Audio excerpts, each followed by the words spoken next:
Hello, everyone. Wishing you a good morning, good afternoon, or good evening. Want to thank you as well for joining me in this weekly discussion focusing on the book Jesus in Our Days. We're here today discussing the 13th chapter of the book, which is talk about Jesus and revolution. Yes, I love the title. So, just before we go in, as usual, I like to remind all of us about how this book, which is part of a psychological series of 16 books written by spiritual author Joanna de Angelis, is such a powerful and impactful book. And so I'm here inviting you to take a moment to read it. I am so happy, so honored to be here to present some of the ideas found in this book. And again, the intent of the series of live talks is to discuss those messages and how insightful they are in this very first book of the series. It is a small book. Each chapter, they range from 2 to 3 up to 4 pages. In this case, we have a 4 pager chapter, and they bring this amazing plethora, this amazing breadth of different perspective about who Jesus was and how can we learn from understanding him in a more broader view. But as we dive into Jesus' teaching, they just impact me, they touch me, and because of it, I'm really pleased to be here with you to discuss them. So let's go on to, as we are so close to the end of the book, let's move on to the actual content of today's discussion. So here we talked about Jesus. Jesus acted as a deep, a profound psychologist. So we're going to look into, on one hand, this revolutionary aspect of Jesus, and they're amazing. On the other hand, how he did that through a psychotherapist persona. So let's think about it, right? We often are good with portraying our outward appearance, right? And yet, whenever we speak to anyone, including a paid professional, health professional, when we go on to talk about how we feel, how we're not well, or how we are, our sentiments, for Jesus, those outward appearances were really not important at all. He needed to go beyond this facade. And so, from that perspective, we come to this notion of a need for transparency in how Jesus himself was able to look through our masks. So, again, when we are ready, if we're ready, but when we are ready to open up, to talk about, yes, something is not going on so easy for me. Let me just talk about it. And there is all this many multiple emotions that we may feel. Interesting thing, no matter what, we invariably use filters. So the words that we choose and how we use them hide what would should really be able to say about all that we're going through. And we hide from ourselves, we hide from our family, from our social network, if you will, and sometimes we also hide from our therapist. But the question here is, why is it so hard to be transparent, right?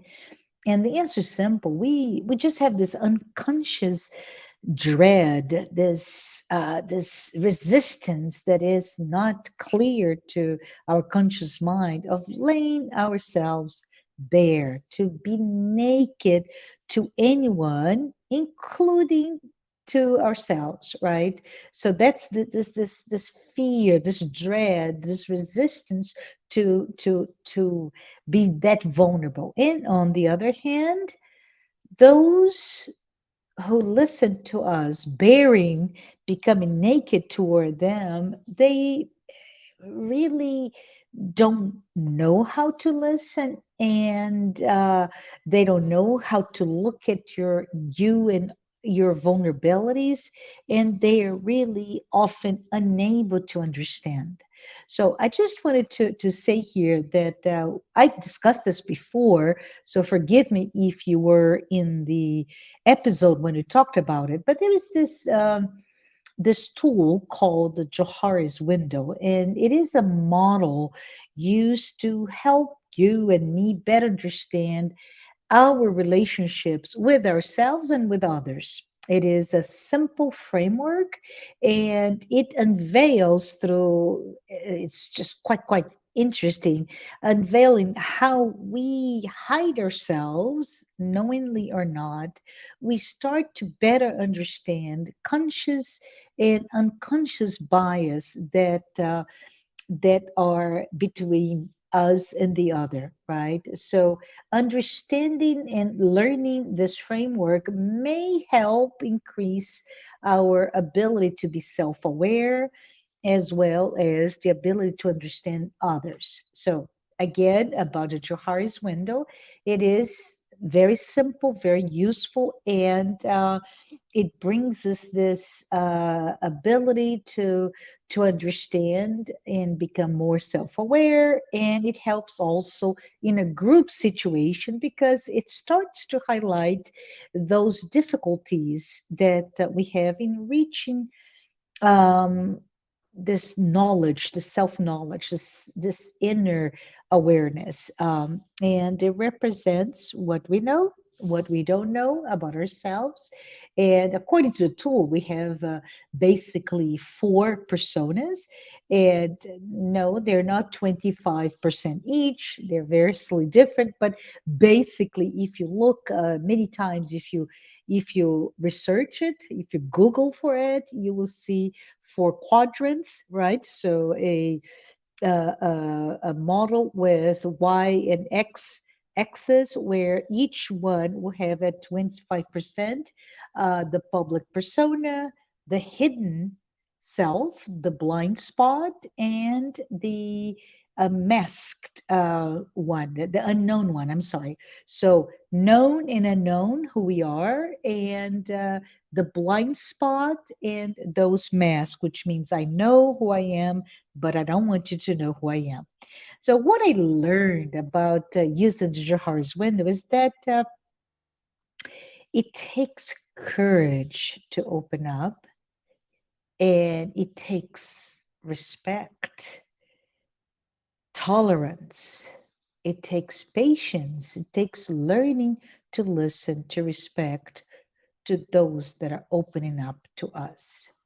Yet, usually, we really know that those that are closest to us may use our most vulnerable moments against us when they're angry at us, when they're not easy to go through. So when I looked at that, leveraging a moment of vulnerability to go against the other as a type of violence. But it's also important for us to know that for those who listen to us, right, regardless of doing this intentionally or not, the act of listening is an act in which inherently, without knowing, we have our own projections into what I listen to the other.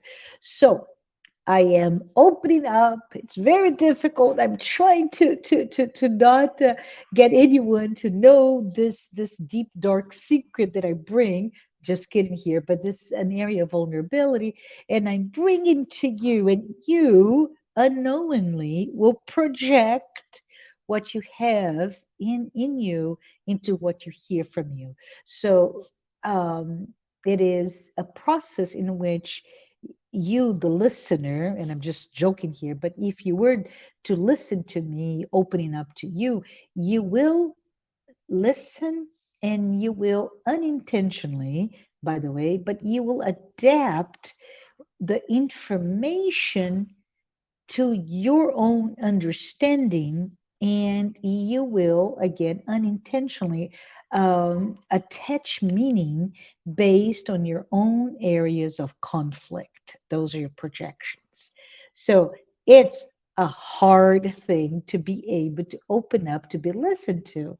But it's good to hear, and I have in the slide, and I'm just going to read to you, as the perfect man, Jesus, clear in his effective transparency, penetrated people's deepest unconscious mysteries with which they struggled on the surface of effects without going back to the causes. So, how did he do this? And he did this beautifully, right? His dialogues were that we get, but they're short but to the point. He did not go all around to talk about it, or using subterfuge to get to a point. And he did that even when he used things like, those are really great techniques, but when he used, for instance, parables, or in many cases, what comes to us about some of Jesus's teaching is the fact that instead of answering a question, he posed a question to a question, right? So he he used really great techniques to get to the truth and to get to anyone to reveal themselves in their own words. So start to think about, if I'm opening up and I'm struggling to open up, if you, the listener, is Jesus, Jesus pointedly knows all about me and helps me with my own words reveal who I am to myself and to him. And he did this, and he did this over and over again, repeatedly so, and he used this, according to the text, with priests, right?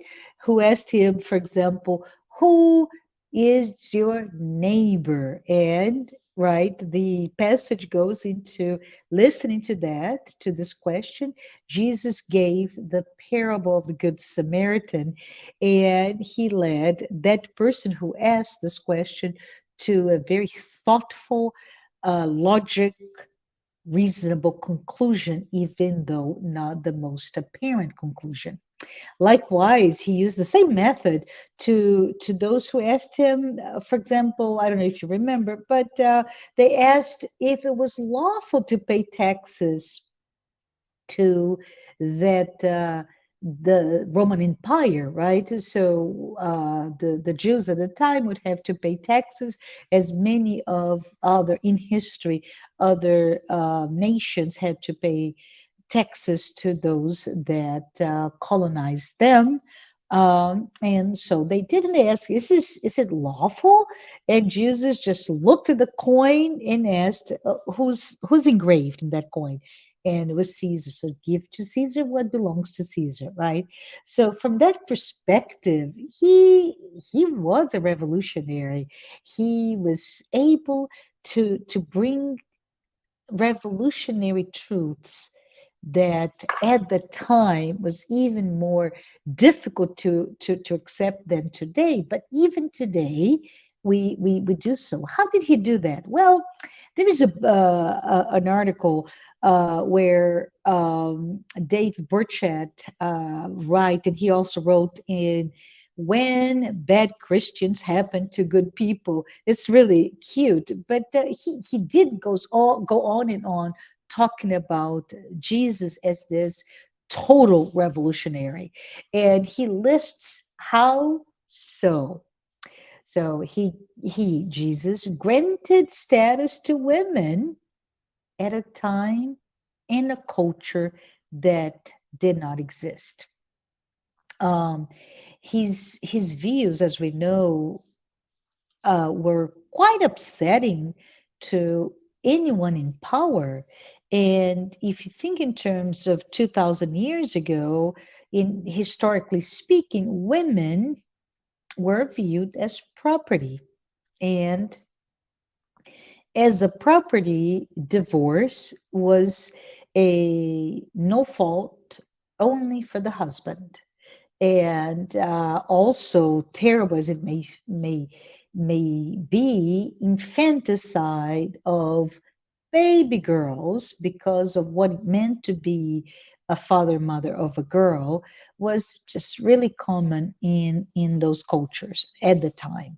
So also Jesus was a revolutionary because he completely rejected, and that's to me the most amazing revolutionary aspect of what Jesus brought to us, but his total rejection of repeating the law of the time, that the sense of justice was the eye for an eye, right? Or you punish your enemy. Those are the focus of those the system of justice at the time. And finally, and this is Burchett brings in that when bad Christians happen to good people, he mentions that Jesus, rejected religiosity based on rules. And instead, he was a champion for the idea that you and me and everybody else are redeemable, right? We may be at fault and guilty, but we can redeem ourselves. But as I come to the conclusion, right, of this idea of revolution, what did really make Jesus so radical, right? And I bring to us the idea here that he, like no one ever until then, brought an immense sense of mercy and compassion. And perhaps the most indeed radical, revolutionary statement that he did was, be compassionate as your Father God is compassionate. And he did not say, right, we know him by saying, love your neighbors, but he brought an unequaled in its revolutionary sense the idea that we must love our enemies. So, how do we want to be radical like Jesus? Well, he said, even looking at a woman lustfully is a form of adultery. Remember when he said that? It's not just acting, but thinking about it. He did that when he asked that rich man that wanted to follow him, give it all up and you're ready to follow me. Or telling, I don't know, kings, generals, landowners, anyone with power, money, or prestige, they are not the greatest. Do you remember that? But he brought out that the least of all among us, that person is the greatest. So it's interesting if you think about all of those messages of revolutionary power. We think real quickly and we think to ourselves, who are the most powerful?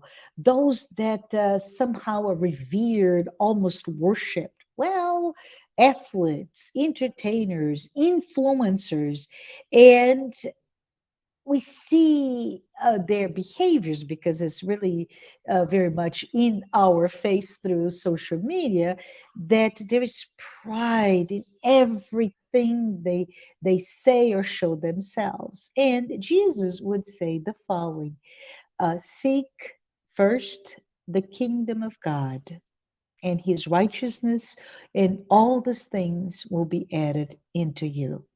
This is Matthew chapter 6, verse 33.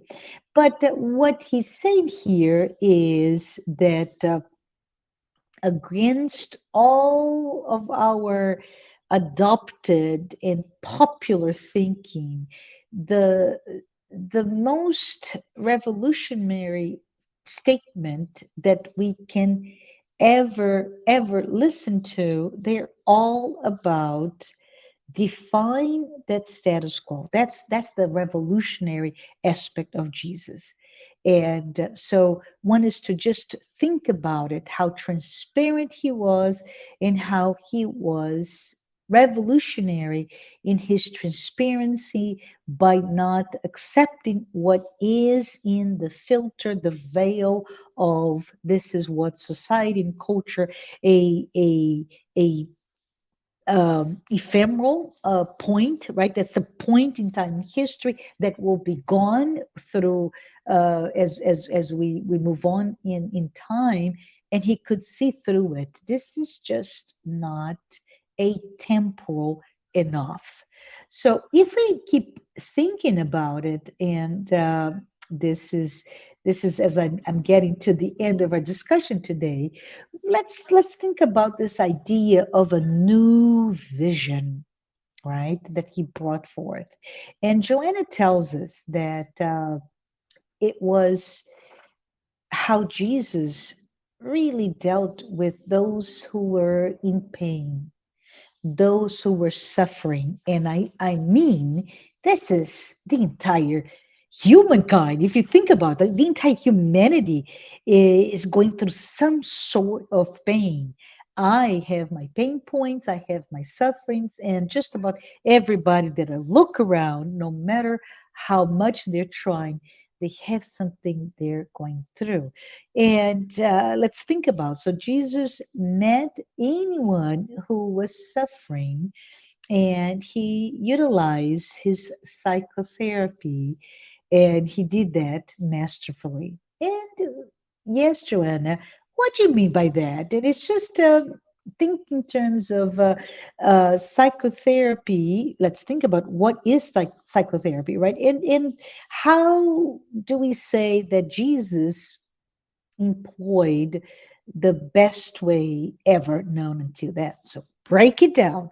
Psychotherapy, sometimes called talk therapy, refers to a variety of treatments with the goal to help me, the patient, right, identify and address and often change what are my emotional upheaval, my thoughts, my behaviors. So that's what my therapy is. And most psychotherapy today's age, right? It takes place with a professional, healthcare professional in the mental health field, and a patient meeting one on one or in a group setting. But this is how it is done today. Jesus, when he met those who were suffering, never really had to probe, what do you want? What are your dreams? Yet he knew right there, he was able to see through their conscious and unconscious mind, their archives, their psychological shadows. And by accessing those archives, let me just stop. Let me just stop. By accessing those, let's go back to, but what are those, right? For those of us who are not in the field of psychology, psychotherapy, let's just define a little bit. Unconscious is simply the part of our minds that are inaccessible to my conscious mind, but regardless of being accessible or not, they will impact my behavior and my emotions, therefore my emotional well-being. And the unconscious mind are contain processes that occur automatically and not available for my own introspection. So it's important for us to understand that although these processes exist, beneath the surface, if you think in terms of a line, and on top of the line is what's available and conscious. Remember the Johari windows? It's my open, my public persona, if you will. It's open. I know, and you know who I am. But below that, the unconscious mind, there are all those processes beneath it that they're they're there and they exert an impact, an effect on my conscious. So there is an interrelationship because my thought processes, my behaviors are impacted by what I don't know, this part that is hidden. And the other part that Joanna talks about regarding Jesus is that he could access, in so many words, their psychological shadows, right?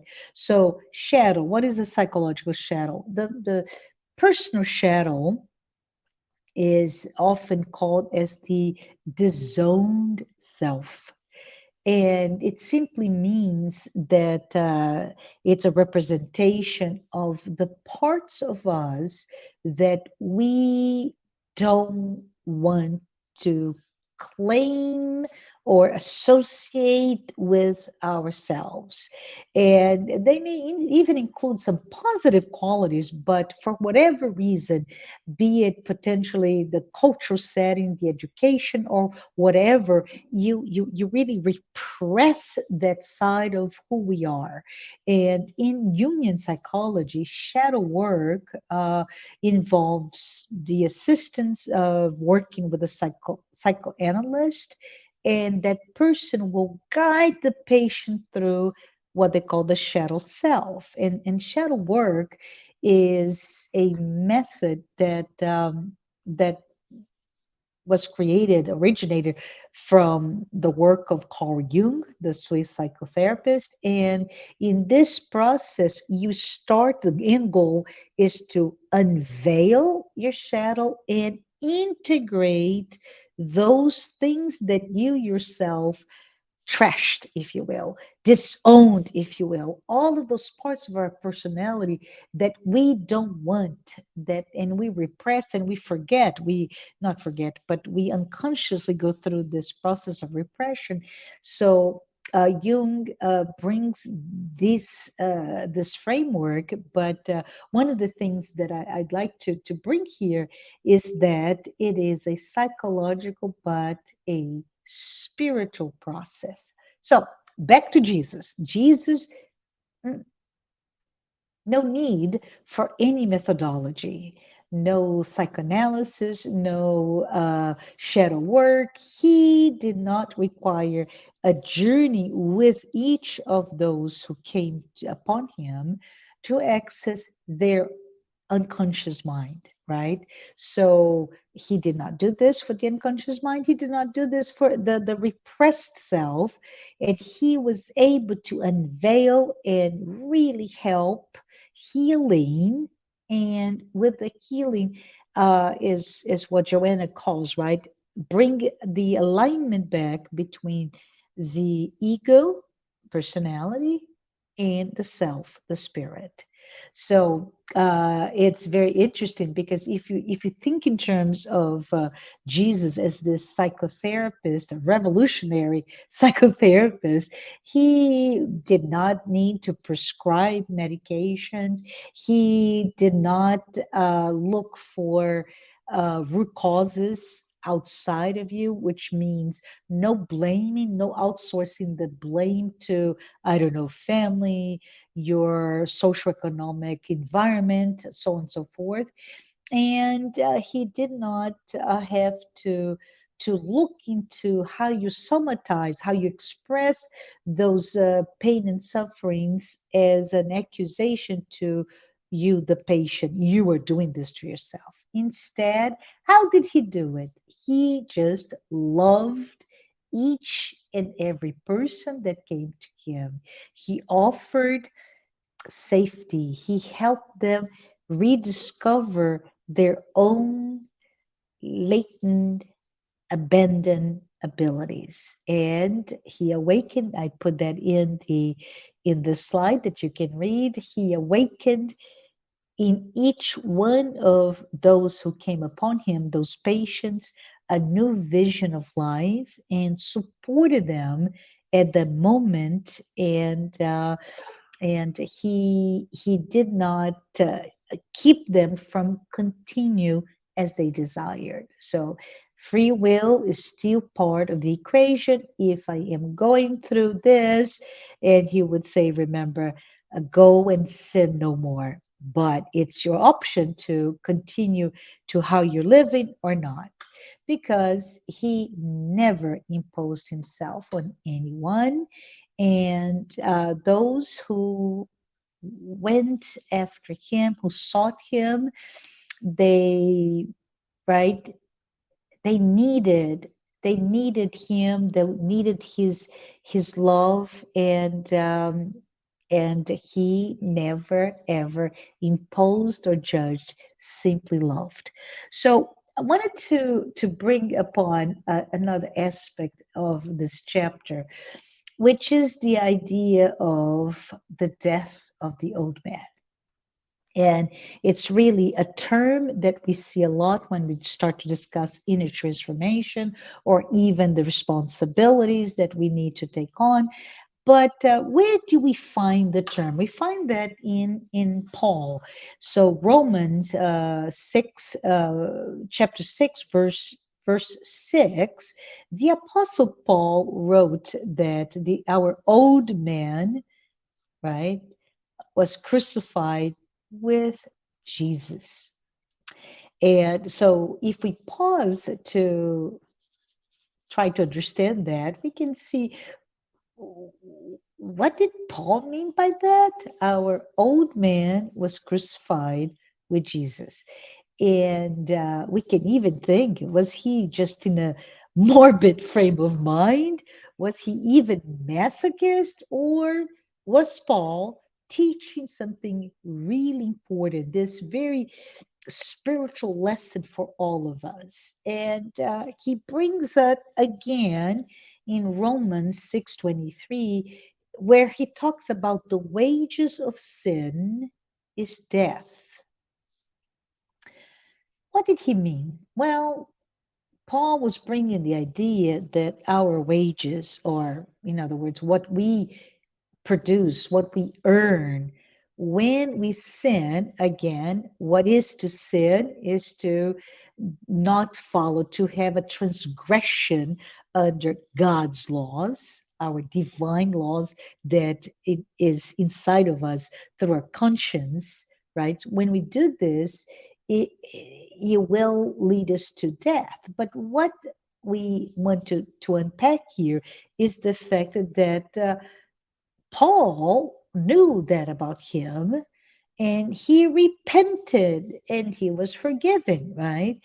Yet, Paul, after his conversion, he battled with himself until his death. And when he brings the idea to put to death the old man, right? And this is, we see that in his letter to the Ephesians.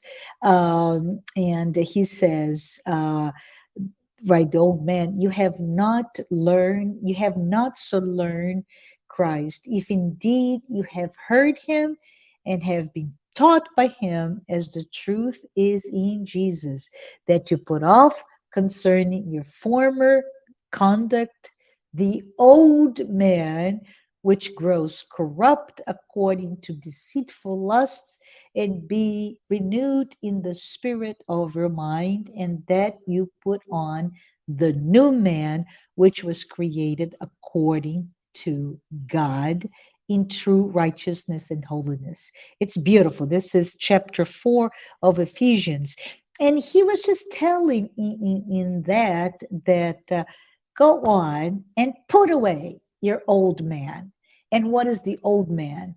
Well, the selfish man, the sinful man, and all the things that we really naturally think and behave in the world that we live because of our cultural context, the things that we take for granted until we stop to think about it, right?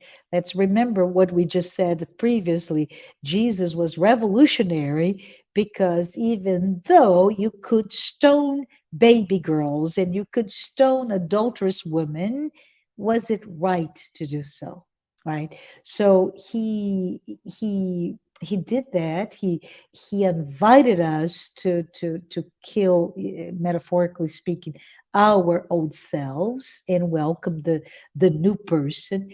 But let us not forget that even decades after his conversion, Paul, was fighting that battle, right? And he was fighting the impulses and overcoming his humanity, his sinfulness, meaning his imperfections. And Paul realized that even though, um, right, he died to sin, and he did that because he gave his life to God and to become the servant of Jesus. He he still had to fight, and it was a big battle. But I have good news here. The good news is that as we put our old man and all the imperfections, all the failures, everything that is part of being who we are, when we put that to death, we replace with something new. So like Paul, we know that most of those individuals that were beneficiaries, they benefited from Jesus' teachings and they were healed, they pressed on only by personal choice, right? Many, if not most, received this second chance, if you will, and yet they did not leverage or optimize their lives into after that. They actually were ungrateful, and many fell back to the old ways of working, the old ways of living, and that exactly fell back to what made them weak in the first place. And some others, because truth hurts, right? Unconsciously or inadvertently accused him. But what we know, and Joanna reminds us that regardless what bucket you would be if you were living in that time, what bucket we would fall, no exception, no one was immune to his immense magnetism, his power to do that. So let's think in terms of, and I bring that to you, right? In the slide, a revolutionary par excellence. He turned the struggle inside out. The death of the old man and the birth of the old man is what we're talking here.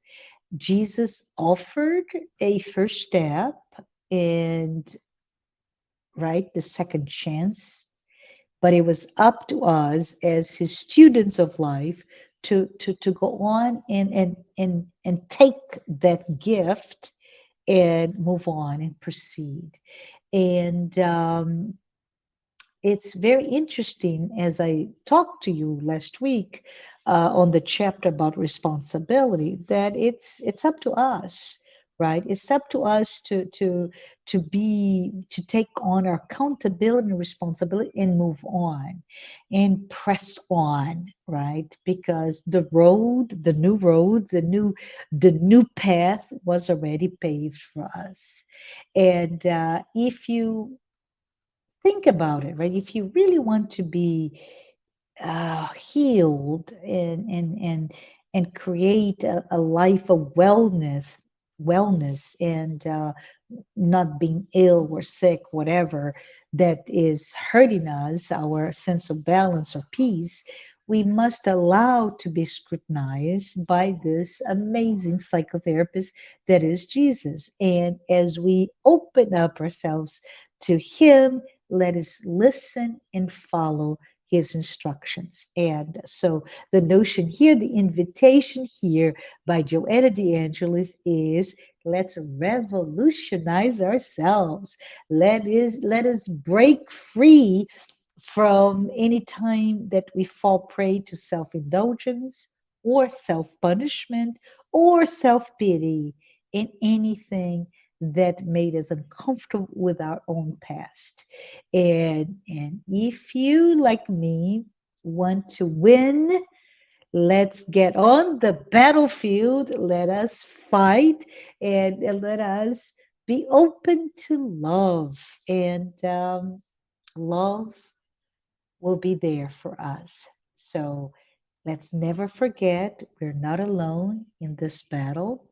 And with that, I would say I hope this discussion today can inspire you to begin each day with love, with courage. And I will see you next week when we talk about possessions. Thank you so very much and have a wonderful week.